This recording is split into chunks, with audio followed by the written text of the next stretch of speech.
Hey, alive and alert on the north side of the dirt. It's your man D Real coming at you with a Wednesday deep dive. It's Wednesday, so it's time for us to dive in and take a closer look at some of the things we've been reading this week. Sound fair? Yeah. Let me turn the sound down on my noisy phone. But that still don't stop my AI from running her yibbity yap. So I'll wait for a couple more y'all get in here. I was trying to get some clarity on an issue anyway. And I got some yogurt that I can eat while you know what? That's exactly what I'm gonna do.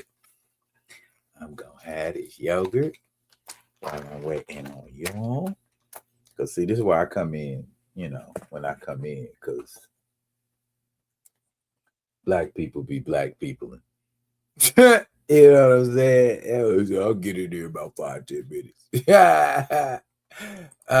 What's up, Groovy? What's going on, bruh? Glad you can make it. And as always, everybody in the rock with me nation is more than welcome. Anytime. We family. You know what I'm saying? Come on in.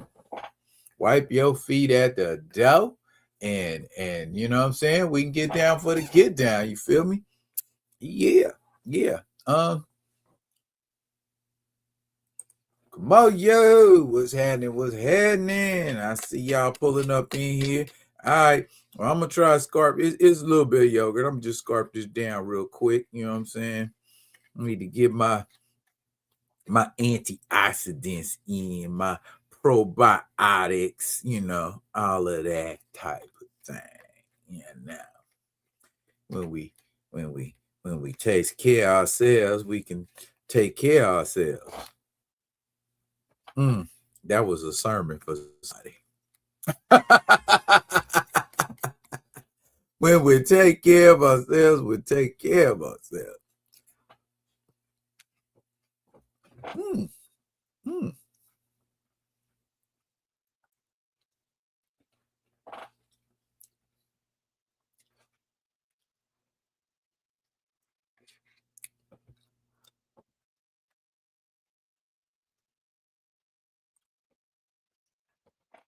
Have I ever tried kefir?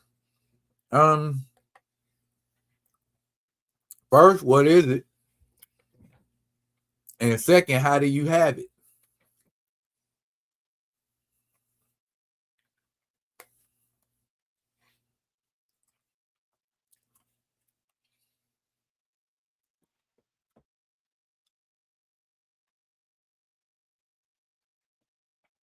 And also, I have my tea.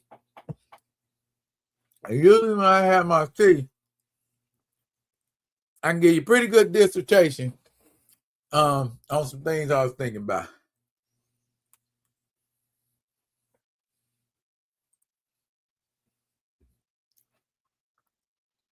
A probiotic drink, almost like milk. Huh. Okay.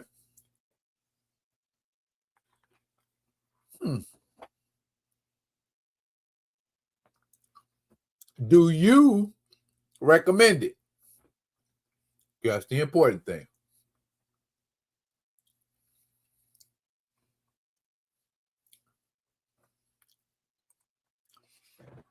What up, Theo? Glad you could make it, my brother.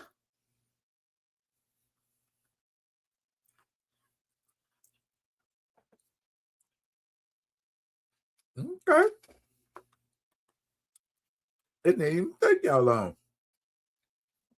Now I pulled up in like 5 minutes.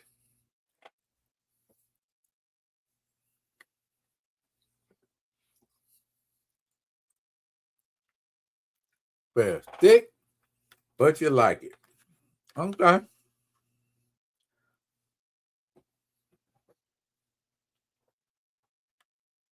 Well, I ain't no stranger to smoothies, so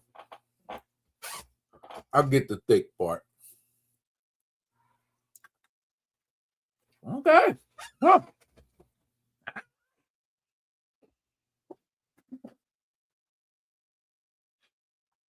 Yeah, that was. Oh, I can't believe I left that open. Close that. Put that on top of it. And that. I'll be emptying my trash soon. Anyway, ah, y'all in here. It's enough for a quorum. All right. Now, hello and welcome to Comics in Review Wednesday Deep Dive with your host, D Real. I am D Real. Tonight, what I intend to do is give you a deeper insight on comics that I have previously reviewed during the week, as you may recall. Damn it, I don't have my visuals. See, this is why I need an assistant named Rico or George or Maurice or something like that, man, so I can yell at him when shit ain't where it's supposed to be. Anyways,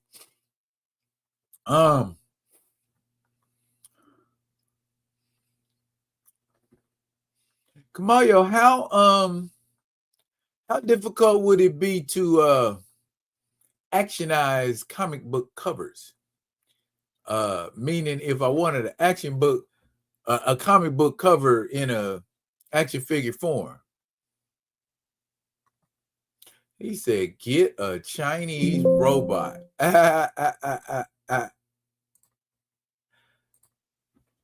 could be fun, from what I hear.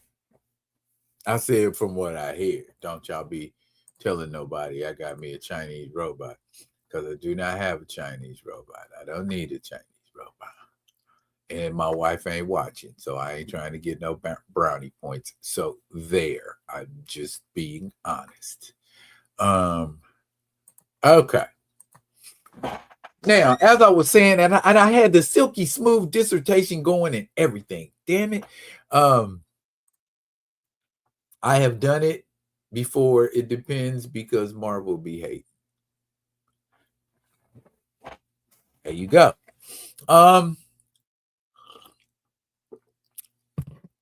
Speaking of hating and Marvel, let's get started early. Shall we? Yeah. The so-called Black Panther 60th anniversary special. First, let me say,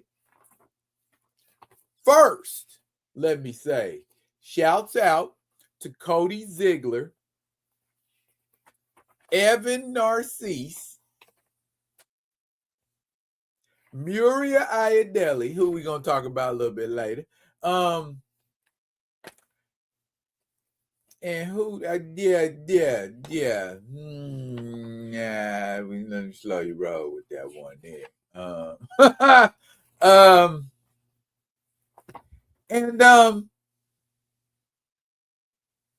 That's where we at. You notice I left out one exception.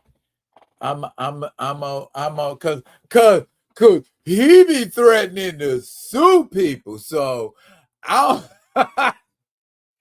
don't want to misspeak and have him bringing court action against me. You feel me? So, let's just suffice to say, his contribution, while not doing anything to diminish the book, neither did it do anything to enhance it. Now, I stand on that. You want to go to court and talk about some shit like that, we can talk about that, because that's subjective. So, that being said, has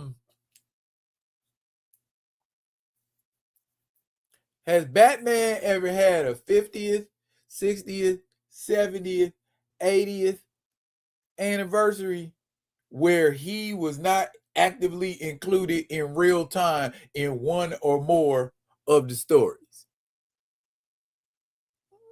No. And you can go check it if you want to, unless he was unalive at the time or was not currently wearing the cowl. Somebody else was wearing it. Other than that, if it came across, Bruce was in the cowl. And so the anniversary was about Bruce. You see what I'm saying?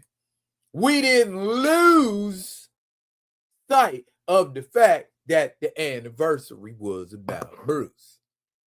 And neither did we do such with Peter Parker. Then on top of that, with Batman or Peter Parker, we ain't got to trip on that because they got a regular monthly book. I'm going to leave that right there where it is. But yes, he is a little sensitive. Yeah, I agree. Come on, yo. He golly, you out here internet beefing? Or somebody just trying to use the problems you have with them to boost numbers. Just let's call it what it is. Anyway, art was great. Some of the individual stories were entertaining.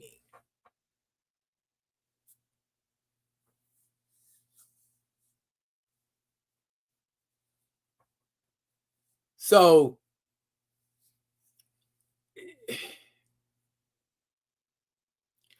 I guess we should no longer be shocked or surprised at how the big companies treat certain characters. And no matter how much you cited and pointed out, and you show research and got evidence to back what you're saying, and you ain't just being no culty weird person, you really saying, hey, this is the situation, and they just be like, yeah. Anyway. Is there some agenda? See, I didn't even want this to turn into that. But you know what I'm saying? It's like, bruh, come on. Y'all are shitting on that character. Damn. Is it that hard to give a black man some shine over there at either one of them companies? You know what I'm saying? And while I'm on it, I'm covering this whole DCKO event. Not one black motherfucking character out of a lot of them. Not one. And I ain't gonna turn it into that, but I'm just saying, if you want us to continue to buy your books, if you want us to continue to cover your books, DC, Marvel, damn, do better. Don't be so fucking obvious. You know what I mean? And it ain't even gotta be like that. So, you know what I mean? It's like we'll get these names together, and that ain't no shade on Ziegler, Narcisse, or Iadeli. You know what I'm saying? We gonna get these names because I ain't even there with it like that. I'm with the overreaching thing. You know what I'm saying? The BAFTA got me like, I ain't even looking at this no more. I'm looking at who's responsible. Who got the overreaching responsibility? And that's what y'all do. So, all right, okay. What we say all the time, we got Black Panther at the house. We got Black Panther at the house. Okay. And I ain't even gonna worry about it like that no more. You know what I'm saying? As of tonight, you'll never hear me say shit about that book again. You know what I'm saying? Because I don't need to. And by the response or the receipt of it, we don't. You know what I'm saying? Yeah, this can go in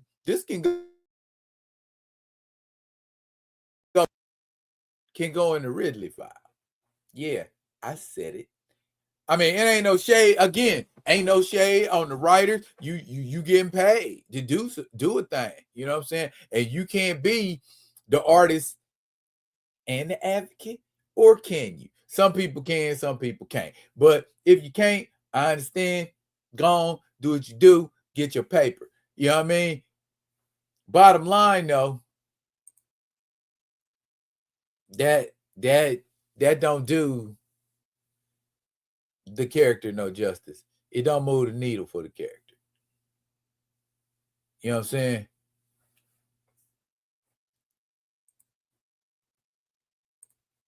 I know, man. I had to be done with it. You know what I'm saying? I had to be done with it. I had to drive the stake in the heart of the vampire, cut its head off, and then I'm done. Okay? And that's it. Okay? I'm just, that's where I am with it. It's like you can if I this is how it is to me. Okay, Narcisse, Ziegler, Priest, and Ayodele are assassins. And I tell my 4 assassins, these are your 4 targets. You getting paid to do this. Nothing more. You may not even know the degrees of separation between each of the assassins or their targets. They might be related. It might be an overreaching purpose that I am sending these 4 assassins out for.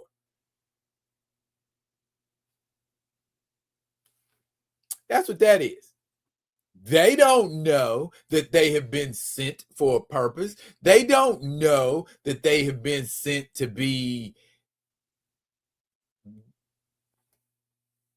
the paper lions, the masquerade. You know what I'm saying?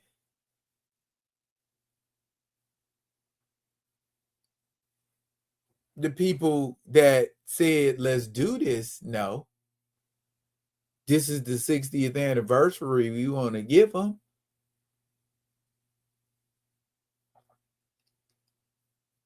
DC wouldn't have done that with Superman or Batman, and Marvel wouldn't have done it with Spider-Man or Captain America.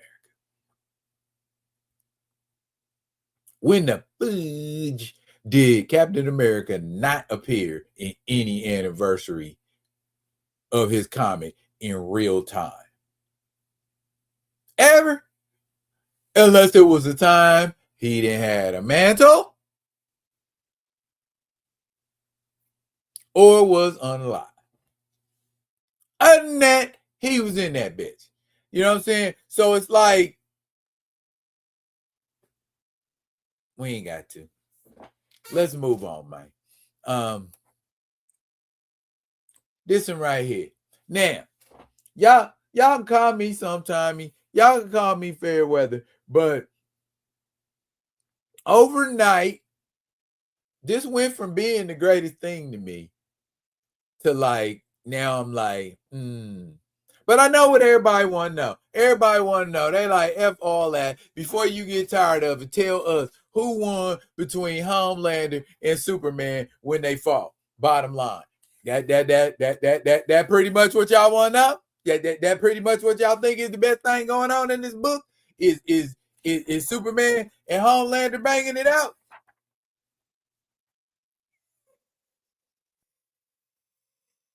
Almost. But that ain't the question you should be asking. The question you should be asking is, why is Wonder Woman having a hard time with Red Sonja?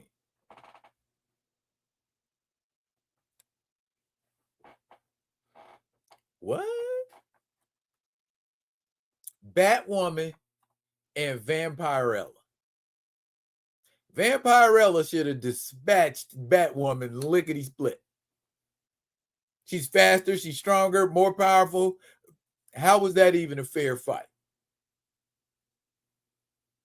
Sabrina the Teenage Witch and Star Sapphire. If Star Sapphire was ruthless enough, she could have cut Sabrina the Teenage Witch's head off right then there on the spot when they met each other. Because Sabrina was like, oh, hey, hi, who are you? Let's be friends.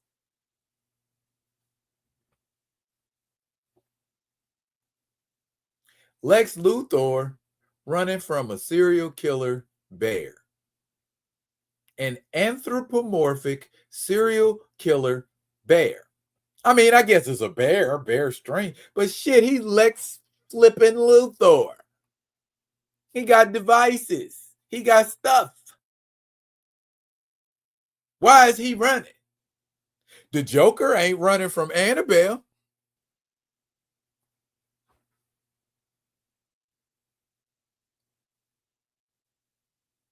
I don't know. I mean, and then on top of that, none of these. I forgot. Plastic Man and Black Lightning. Oh, there's the one token. Are going up against people from the Mortal Kombat universe, particularly Sub-Zero and Scorpion. That should be a hard fight for them. You know what I'm saying? And it kind of is, but like I said, everything eventually ends up in like a big arena, and all of them, like it is on that comic cover, are fighting each other at once. But then they get a little, you know what I'm saying, get a little extra boost at the end from the World Fortune. You know what I'm saying? Because he's using his power to make everything, you know, so they can be King Omega level. And once they get to King Omega level,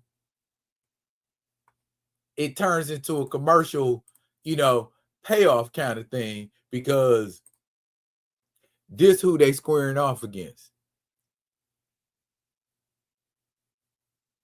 Absolute universe against regular Prime DC universe. Yeah, that's where I'm at, Kamoya. That's what you're doing. That's what you're doing. You just shamelessly jumping in and saying, hey, we're making quite a bit of money off this Absolute line. Maybe we can win by throwing them in for shits and giggles and seeing how that go. DCKO, you started off good, but then you dropped the baton on the exchange. This is hokey and cheesy, in my opinion. You know what I mean? I'm going to say I'm excited for it in the video, but honestly, leave them where they was at. Leave them in their absolute universe doing absolute shit. You know what I mean? We don't even, that's, for me, that's just me. I believe that's unnecessary. You had a good story. You didn't need that to make it, you know, to put it over the top, at least in my opinion. Like I said, you know, it might be people that are like, oh, I think it's a great idea. I just don't. You know what I mean? Maybe it's the tea. You know what I mean? To me, my cup.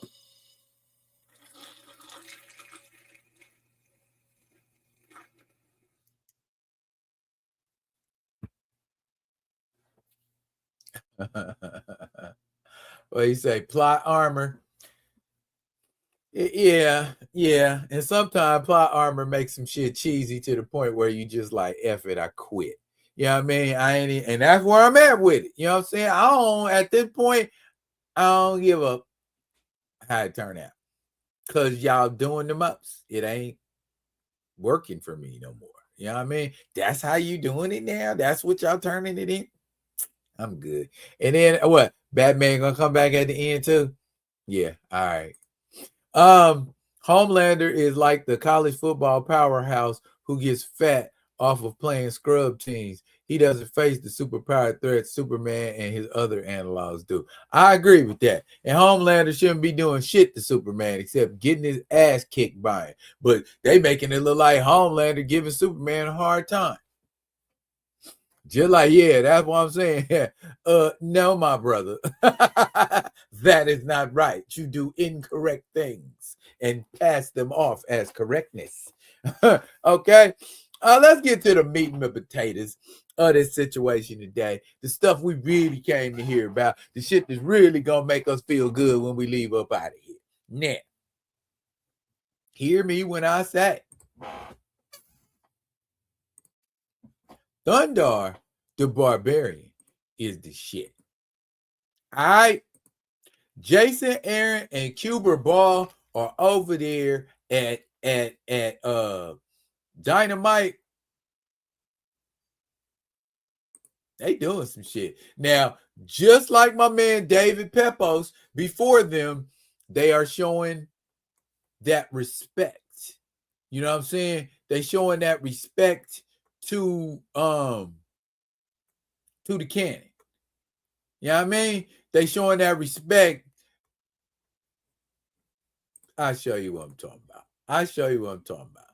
And are you gonna try this cover? Yeah, okay. Try that cover. That might look live. That might look real live. Where was I at? Dang it. Ding dong dang it.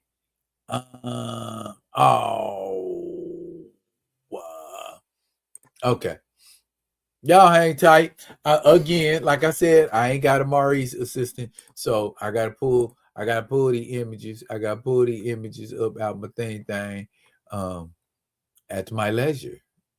So till I get an assistant named Maurice, y'all just gonna have to give me a couple seconds. Why Maurice? I don't know. I was listening to Steve Miller Band. The Gangster Love. Yeah, that was on. I'm a lover, I'm a grinner, I'm a picker, and I'm a sinner. Play my music in the sun. I'm a smoker, I'm a choker, I'm a midnight choker.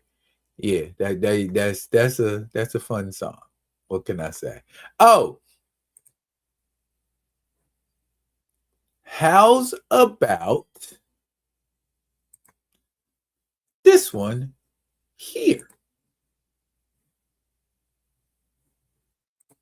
Say, are we getting Diana versus Absolute Diana? Probably. But it'll probably be something cheesy where they combine them all together and be like, oh, this is just, some 0 hour shit.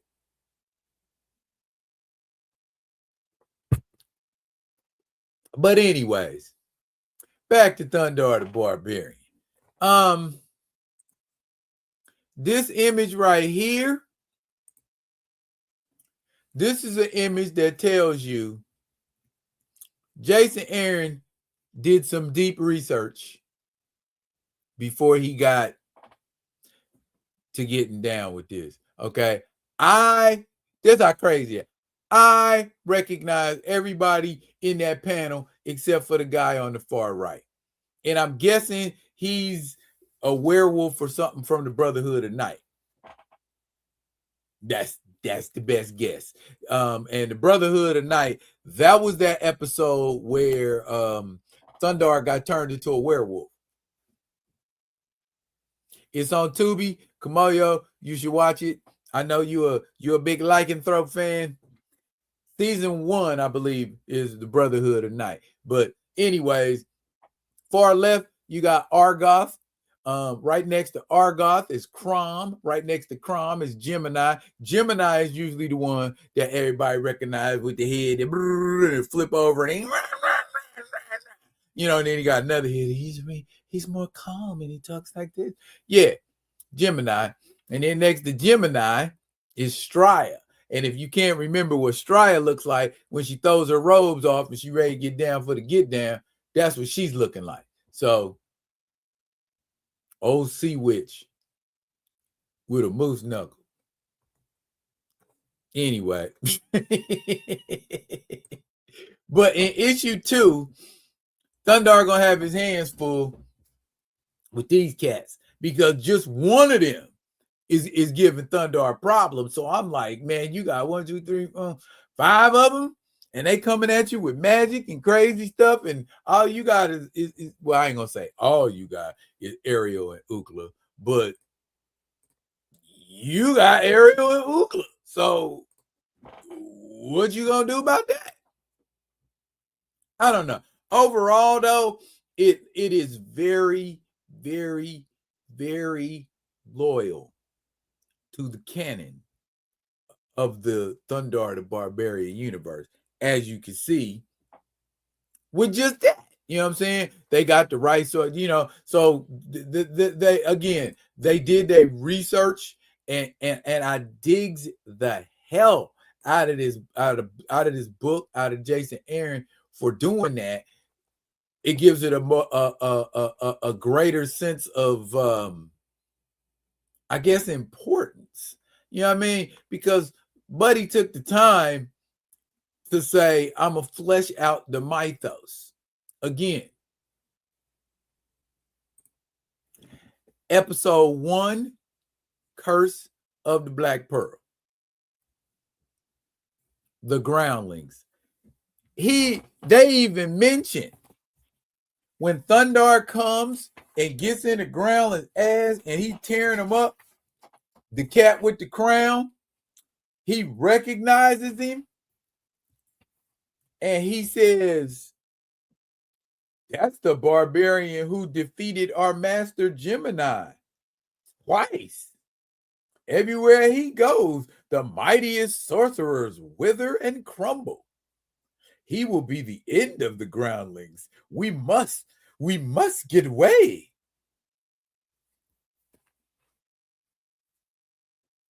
Don't that sound like some shit that character would say? Dude, like I said, he did his research. It's very, very, very true to the series. You know what I'm saying? You got, the only thing I think was missing, there wasn't enough Ariel Kraken wise. You know what I'm saying? But this has more of a kind of a serious slant to it, and that serious slant is visited in a couple of panels where after Thundarr does his thing and handles business, saving humans all over the world, when they talking to the leader of the humans, he says, what bravery! This must have been quite the challenge for you, Thundarr, for one so unconquerable to have to pretend to be a slave. And Thundarr gets this kind of melancholy look on his face and says, it was not my first time pretending such a thing. Look at Thundarr's face. He looks sad, don't he? And I tell you why he's sad. Because real quick, he had a flashback. And that flashback he had was him fighting in the gladiator arena. That's what Thundarr used to do. So this sounds like Thundarr, when he was asleep, he had a dream. And that dream was a prophecy. Let me tell you what I'm talking about. Okay? You were screaming in your sleep again, Thundarr. Was I? Must have been the dream again. I dream I'm riding the jungles of the land with a comely sorceress and some big fellow who grunts and eats a lot.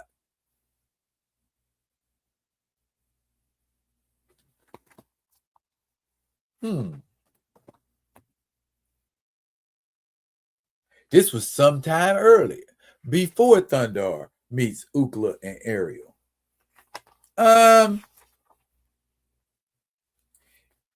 Is Ookla eating in that panel? Yeah, he is. Ookla eats. And Ariel does look rather comely. Just riding around the land in a swimsuit and boots, doing magic on people. But anyway,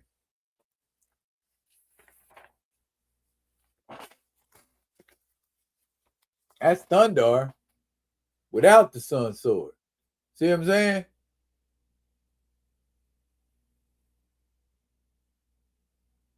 Thundarr going out into the gladiatorial arena to face off against folks. So I feel like if we explore, well, I'm talking about if Jason Aaron explores that aspect of Thundarr where he's where we going back and looking into his history, because I would love to hear a history about Princess Ariel. Because here, I'm finna hit you with some high stuff. Here's what I always wonder. Is Princess Ariel the princess of something? Was her father a king? Or is her name Princess Ariel? And Thundarr just keep calling her Ariel.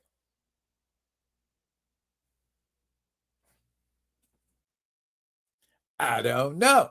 I kind of like that second answer, because that would be sort of unconventional, and we would get our answer without getting a whole freaking backstory.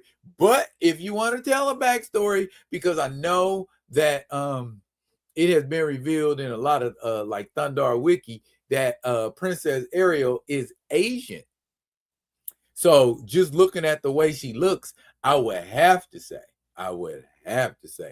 Princess Ariel has got to be like, but I mean, given her look, she could be anything from Indian, Pakistani to Iranian, that kind of Asian. You know what I mean? She don't strike me as like Malaysian, Filipino, Thai type Asian. So be that as it may, perhaps Jason Aaron will see fit to reveal more of this in the fullness of time. But I like the fact that Jason Aaron's playing it close to the vest and saying, I don't want to upset people who might be fans of Thundarr, because he know people who are fans of Thundarr are more than likely generation, and we don't play that with our pop culture. You know what I'm saying? Don't be doing that shit where you trying to make fun of us and make a joke and you know what I'm saying? You know how the youngsters do. Cause I saw this shit the other day, man.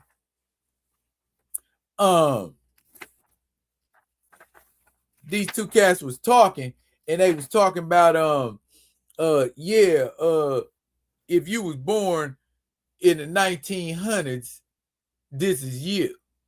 And then they had a picture of dinosaurs in Jurassic Park. Y'all better quit fucking with us. That's all I'm gonna say. Y'all better quit, because when we snap off on that ass, y'all gonna be, whoa, was just a joke. Yeah, all right, keep on playing. But let's get down to our fourth and final magazine that we're gonna cover today, and that is this one right here. Shouts out, continuing to shout out Dwayne McDuffie, as well as Ivan Velez and the legendary Chris Cross on pencils. I didn't say pencil. I said pencils. Okay. For a story that's called Blood Battle. And the more you read into it, the more you find out why the story is called Blood Battle, because we still getting the meat and potatoes about what happened with the Big Bang, why the Big Bang happened, and who was responsible for it. Because this reporter, Roberta, who has attached herself to the Blood Syndicate, seems to think that it was the gangs that set off bombs that destroyed the bridge between Dakota and Paris Island. Nah, but meanwhile, while we're contemplating such vicissitudes, actually an opportunity to use that word. The boogeyman has showed up on Paris Island to inadvertently assist a captured brick house. And again, like I said, there it is. It's called Blood Battle. And boogeyman looks like a giant vermin, is able to control vermin, and apparently, from what everyone says when they meet him, his ass smells like vermin too. And like I told y'all in the review, him annoying these cats for a few seconds is all the time Brickhouse needed to get loose. And Chica was not at all happy about being interned. Meanwhile, the rest of the Blood Syndicate are recounting their stories about what happened to them during the Big Bang. Okay, Tech Nine had been telling everybody about what was going on with him, and Wise Son kind of recounts his version as well as Masquerade. But you know, a lot of the guys were saying the same thing. They were either in a gang fight or they woke up either from being shot or from being just unconscious, you know. And Brickhouse is trying to remember where she was, and she can't remember where she was, and that makes her go all, you know, kind of like Hulk out and shit, and you know, just want to destroy everything. But Boogeyman and Brickhouse start to get, you know, overwhelmed by this paramilitary group. But fortunately for them, the syndicate got their back. You know what I'm saying? And so, you know, the rest of the syndicate shows up and they start routing these guys, and they even managed to take one hostage. But when they do take her hostage, she either self-detonates or they blow her up remotely. I think it's a little bit of both, because they know when they come into this group, if you get captured, that's what's gonna happen to you. Hey, Grand Madam, how you doing, hon? So the Blood Syndicate decide they're gonna get revenge because they think these people is the ones that's responsible for the Big Bang. And they know they're responsible for blowing up the bridge, them and the police. Yeah, the police did it to keep those freaks on the other side where they belong. Unfortunately, they didn't know it was freaks everywhere. It was freaks in Dakota. But since we talking about Dakota, y'all make sure y'all go and pick up the Dakota incident, the other history of the DC universe. That name. All right, I'm gonna stop because I'm on one tonight. Let me stop. Pinky. Yeah, I'm fancy with it, styling. Anyways, feel like initially we want to go and attack the police department because it was the police that made this at least partly possible. And Roberta's like, nah. Find out. Give me a chance to talk to some people. And she talks to everybody from the chief of police to Alva himself.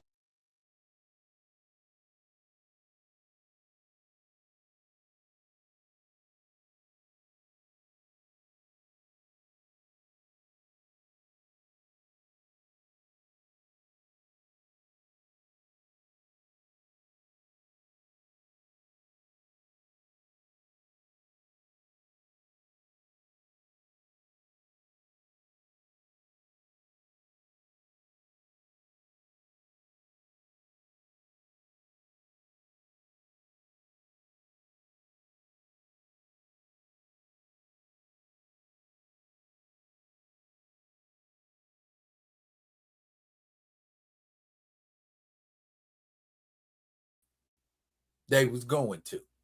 You feel me? So the Syndicate was doing their thing.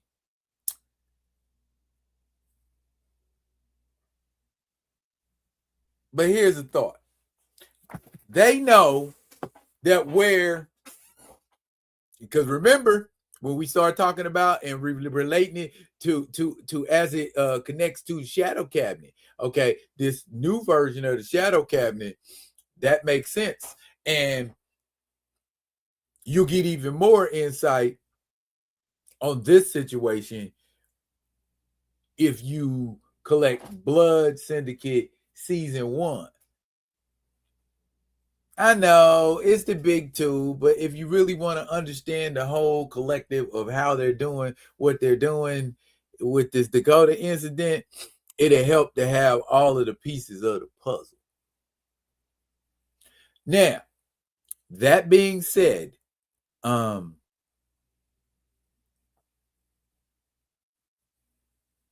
bigger picture.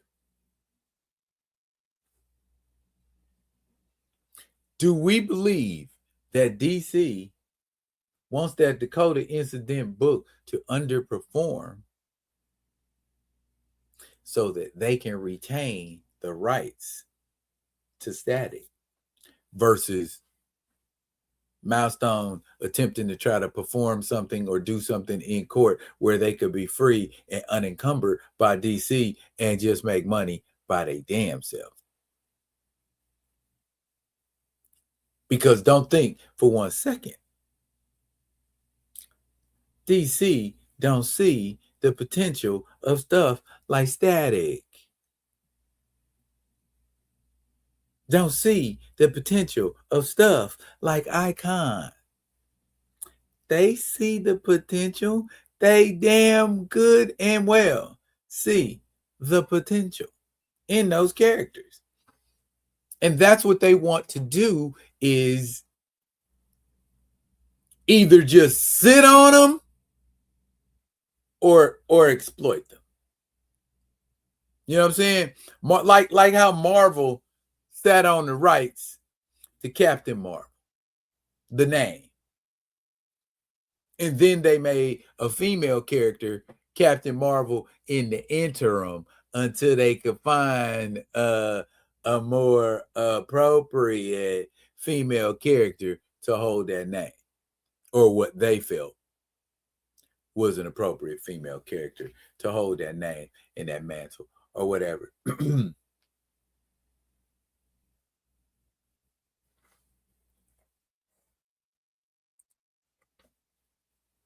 Remember what Blade told Whistler when they talked about teaming up with the Blood Pack? It'll get us closer. It'll get us closer. It is what it told him. It'll let us learn how there's, I don't remember the exact words, but it'll let us learn how they work internally. You know what I'm saying? And yeah, because you want to bring the beast down. So does that benefit Milestone and the people that want to do Milestone, or does that benefit the Blood Pack?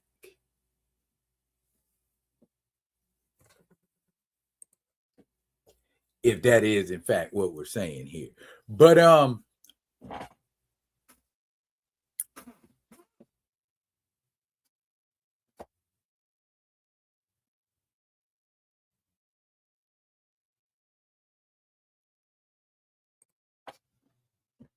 what did he say once Whistler voiced his misgivings? Again, I don't remember the exact wording, but I remember the sentiment. Didn't listen. Should listen. Because it didn't turn out good for him in the end. Well, I mean, they overcame eventually, but the story arc called for them to suffer like I'm on. Anyway, why they always stabbing something through Blade? You know what I mean? Why they always got to stab him, crucify him? Yeah, you know what I mean? I don't know. Maybe that's something they feel like they need to do with him.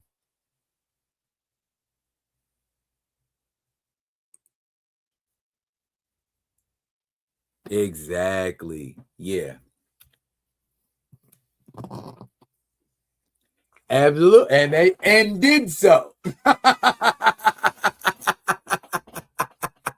And did so. Probably had a plan A, B, C, D, E, and F to do it. But yeah. Oh, the announcement that I wanted to make tonight to y'all, Rock With Me Nation. I am not, I repeat, I am not going to be doing a Thursday live tomorrow because the wife got to function at her job, and it requires her to have arm candy, if you know what I'm saying. So I got to pull up and be there to, you know, be the good, supportive, semi-retired husband that I am. You know, show him, yeah, she got a man. Don't be smiling at her, talking about go, let's go to the golf course and all that shit. You know what I'm saying? She got man. So they know though. They know. But it's some people coming in from Oregon and all of that. It ain't even really that type of situation. It's just, you know, hanging out, you know, you want to have, you know what I'm saying, them moments. Yeah. Yes, I know Theo will. That's why I ain't even tripping. I'd rather it be Theo than one of the other jokers. You know what I mean? And Theo will give my spot back to me when he's done with it. He ain't gonna try to keep it. but yeah, it's that type of party, like I said, because we the Rock With Me Nation and we rock with y'all. Oh, but y'all make sure y'all are here Friday. We're gonna have special guest, Ace Outsider. Like I said, we gonna be getting some Black Panther chit chat on, like I know y'all like to have. And learn some other things about him, because like I said, like I told y'all yesterday, the man's educator, you know what I'm saying? And he takes the stuff, you know, that he uses here and uses it with, you know, as an educational tool. But I'm gonna let him, I'm gonna let him tell y'all all about that, who he is and where he's from and what his passion is. Y'all all just got to show up. Now, as far as that go, I'm done. Thank y'all, Rock With Me Nation, for rocking with a brother. And y'all please make sure y'all show up Friday for the live Friday vibing. Me and Theo. That's it for now. Peace.